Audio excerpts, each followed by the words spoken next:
Okay, here's another one of those very honest videos. I recently complained bitterly in a video because I felt that all superhero stories were pretending the same thing. Being stories often described as popcorn flicks that don't pretend to be more than they are. You have a good time, but here's the unexpected twist. In that same video, I said I had seen the first 2 episodes of Agatha all along and found them interesting, but I still had doubts since WandaVision's ending disappointed me. And despite many of you agreeing with me that you're also fed up with that type of movies, the ones that are popcorn flicks don't pretend to be anything and you have a good time. Despite the fact that I was a former fatso.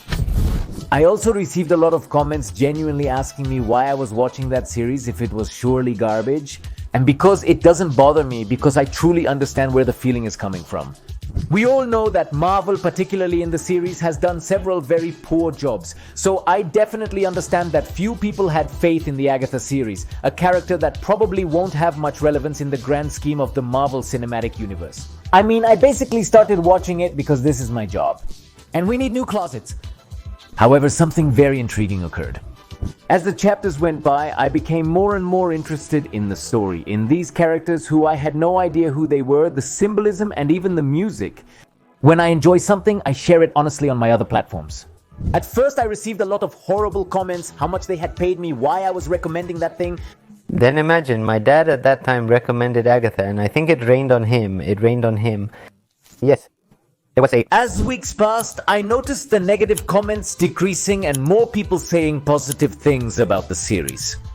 Agatha gradually won over an initially uninterested audience, spell by spell. This taught me a valuable lesson, as Agatha highlighted both the strengths and weaknesses of the Marvel Cinematic Universe.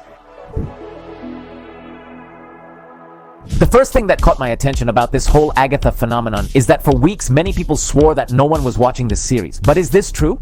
It's hard to know for sure because streaming companies are not very transparent with their data. The only indicator we have to know more or less how a series is doing is in the Nielsen rating, which compiles the amount of minutes a program is played on streaming platforms. What's the problem with this? Not all series last the same length or have the same number of episodes. Some series release episodes weekly, while others release all episodes at once, accumulating minutes faster. Despite this, Agatha's numbers reveal its success. In its premiere week, Agatha All Along entered Nielsen's top 10 most viewed original streaming programs, gathering 426 million minutes played with its first 2 episodes, similar to WandaVision's performance of 434 million minutes in its first week, also with 2 episodes. This is a fair comparison as the series are from the same franchise, have similar durations, and premiered 2 episodes in the same week. However, if you compare it with the most successful series of the Marvel Cinematic Universe so far, I'm referring to the first season of Loki, we do see a big difference since Loki managed to gather 731 million minutes with a single episode, although it was a longer episode, something that also left its second season far behind, which is also in the range of Agatha and WandaVision. So if you look, Agatha's numbers are on average for Marvel series, but Agatha has a commercial advantage. Agatha All Along is by far the most economical series that Marvel Studios has ever created in its history, as it had a budget of $40 million for its 9 episodes, and if you look at this graph you will realize that its cost was much lower than any other Marvel series to date.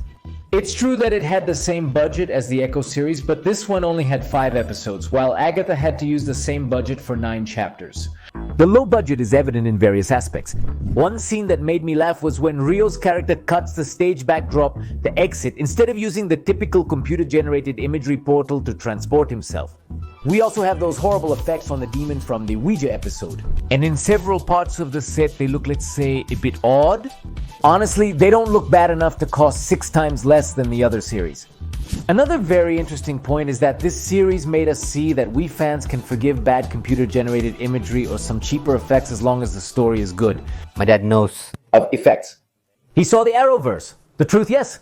And this is noticeable in people's comments. I really haven't seen so many complaints about the budget or the computer-generated imagery.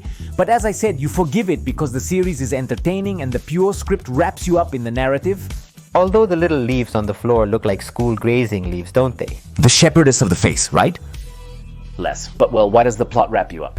Something I loved is that the first episode takes up this concept from WandaVision, where we had a chapter of the Marvel Cinematic Universe but seen through the cliches of some television genre, like sitcoms. In the case of Agatha, these investigation series were parodied where we have stereotypically tough and determined detectives. Amusingly, a review criticized the chapter for being overacted, which was intentional. Behind the cliches and parodies, as in WandaVision, a dark secret lurked. The second episode also impressed me, especially the Ballad of the Witch's Path, a song so compelling in composition and symbolism that I made an entire video about it.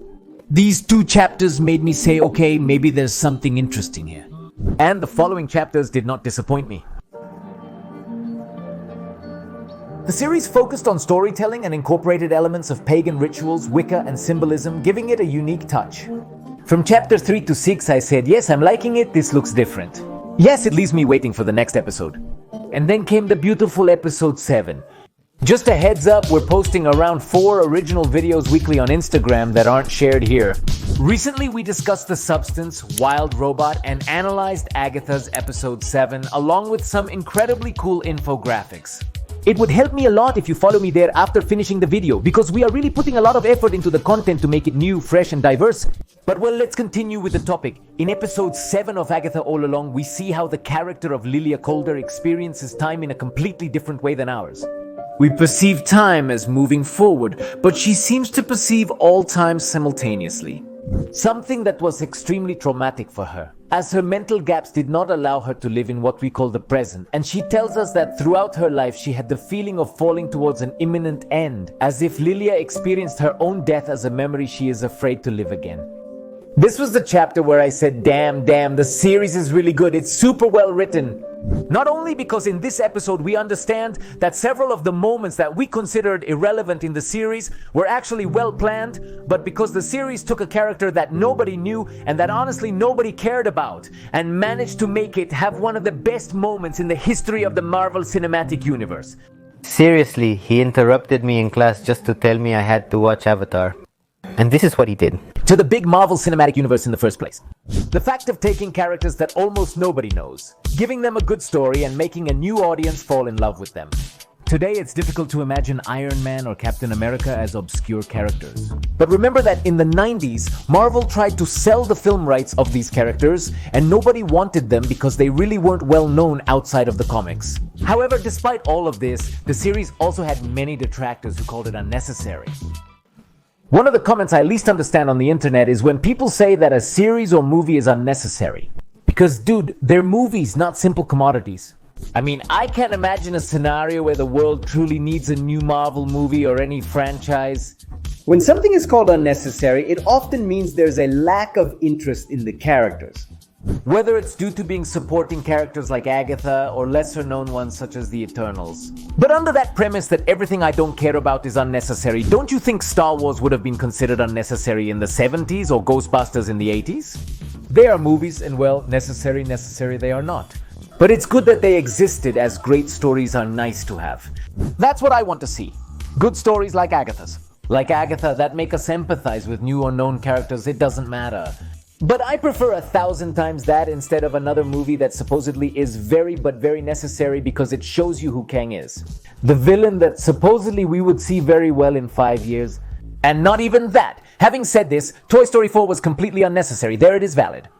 Another point that Agatha had very much against her is that many Marvel Cinematic Universe fans never gave her a chance because they felt it was a progressive product since it had more women than men in the cast and the co-star was part of the lesbian, gay, bisexual, and transgender community. But at this point, doesn't it seem absurd to hate something you've never seen just because a gay person appears? It's like forcing myself to enjoy Ms. Marvel solely because of its diverse cast. Ms. Marvel promotes diversity but is a terrible show. However, that's a separate issue from my car. And look, honestly, I even understand you here. Because even though I like that there is diversity in series and movies, it also bothers me that the lesbian, gay, bisexual, and transgender or feminist movement is used to promote a production as the most inclusive or the most empowering. However, I think Agatha did it very well here. I love that we saw a cast of women from different cultural backgrounds, ages, personalities, and each of them contributed something interesting to the plot. It didn't feel like they were there as a token. I didn't feel that Marvel promoted the series by emphasizing its diversity. I felt it was more natural and aligned with my preferences. Agatha showed us both the best and worst aspects of Marvel. The best because after many attempts, we saw a Marvel series that focused more on giving us a good story than on Easter eggs, references, and connections to the Marvel Cinematic Universe. A series that felt different, that had its own personality and left us with amazing moments. Which even made me think that Marvel maybe needs to give less money, but more time to their productions so that the creatives involved can develop these ideas calmly and well using their creativity. Instead of using computer-generated imagery everywhere like in these scenes from No Way Home where even the facades of the houses aren't real. Well, it's just any facade. It's not like it's the Fortress of Solitude. Which is a clear indicator that Marvel productions are overusing computer-generated imagery. Unfortunately, Agatha also showed us the worst of the Marvel Cinematic Universe. I'm referring to a toxic part of the fandom that hated the series without watching it, feeling it wouldn't align with their ideology. It's fine to watch it and not enjoy it. It's okay not to watch it, but don't criticize it as if you had. It's a shame that a sector of fans didn't give the series a chance for this reason, but I'm also glad that the series was indeed very watched by a sector of the audience that is not usual in the Marvel Cinematic Universe. And I think this was due to the diversity of the cast and that it doesn't feel so Marvel Cinematic Universe. Something that is good from time to time and I think we already need it. Either way, Agatha showed us that with a small budget, a great story can be told. It's that they move away from the typical movies. If you enjoyed this video, check out my other Marvel Cinematic Universe videos. Follow me on Instagram for 4 original videos per week that I don't post here completely free. That's all for now. I'm Go and keep looking beyond the obvious.